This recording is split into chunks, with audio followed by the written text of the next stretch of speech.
আমাকে ভালোবাসতে হবে, প্লাস আমি বলেছি যে তার সবকিছুতে আমাকে রাখতে হবে, ভালোবাসা, কেয়ারিং, এবং তার মনে রানী করে আমাকে রাখতে হবে। দেন সে বুড়া হলে আমি বিয়ে করব। সিদ্ধান্তটা এই কারণেই যে অ্যাকচুয়ালি ভালোবাসার মানুষ কখনো বয়স এবং বার্ধক্য দেখে ভালোবাসা হয় না, যে কারো যখন তখন ভালো লাগাটা থাকতে পারে। প্রতিটা মিডিয়ার মেয়েকে বলবো, নিজেকে বিলীন করে দিয়ে কখনোই কাজ করবা না, নিজেকে তৈরি করতে হবে এবং সময়ের সাথে পাল্লা দিয়ে কখনো কারো স্যাক্রিফাইসে যাবা না, যে গিভ অ্যান্ড টেক ছাড়াও কাজ করা যায়।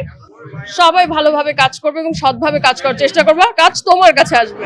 সমালোচনা আলোচনা সব জায়গায় থাকবে, বাট চেষ্টা করতে হবে যে সমালোচনাকে গুরুত্ব না দিয়ে সময়ের সাথে পাল্লা দিয়ে আমাদেরকে করতে হবে। কখনো সুগার ড্যাডি ধরে কাজ করতে হবে এটার কোনো মানে নেই।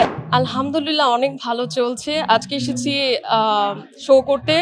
আমার গায়ে দেখতেছেন আঞ্জারা ড্রেস এবং আমি অর্নামেন্টস পরে আছি। ডায়মন্ড ওয়ার্ল্ডের শো ছিল, অনেক ভালো চলছে, খুব বিজি শিডিউল যাচ্ছে।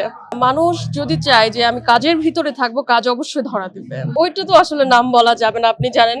আর এখন আমি জাস্ট সিনেমা করতেছি, টিটন শিকদার, আপনিও চিনেন তাকে। তো আলহামদুলিল্লাহ উনি একজন ভালো মানুষ। আমাদের সিনেমার 80% কাজ শেষ হয়ে গেছে। অ্যাকচুয়ালি কি যে সবাই চেষ্টা করে যে সমালোচনা আলোচনা সব জায়গায় থাকবে, বাট চেষ্টা করতে হবে যে সমালোচনাকে গুরুত্ব না দিয়ে সময়ের সাথে পাল্লা দিয়ে আমাদেরকে করতে হবে। অনেক সময় দেখা যায় যে সুগার ড্যাডি নাকি ধরতো। অ্যাকচুয়ালি আপনি যেহেতু আমাকে চিনেন, আপনি জানেন যে সবসময় আমার সাথে আম্মু থাকে।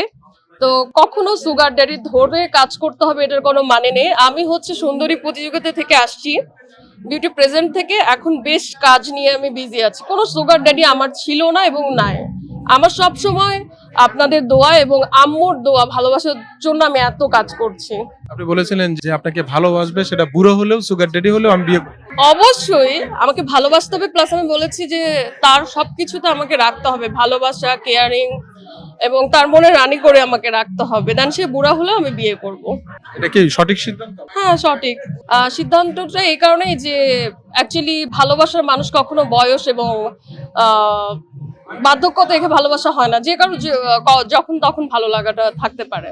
কাজ শেষে আমি বলবো যে আমি সৎভাবে কাজ করছি। প্রতিটা মিডিয়ার মেয়েকে বলবো, নিজেকে বিলীন করে দিয়ে কখনোই কাজ করবা না, নিজেকে তৈরি করতে হবে এবং সময়ের সাথে পাল্লা দিয়ে কখনো কারো স্যাক্রিফাইসে যাবা না, যে গিভ অ্যান্ড টেক ছাড়াও কাজ করা যায়। সবাই ভালোভাবে কাজ করবে এবং সৎভাবে কাজ করার চেষ্টা করবে, কাজ তোমার কাছে আসবে। আপনাদেরকেও ধন্যবাদ।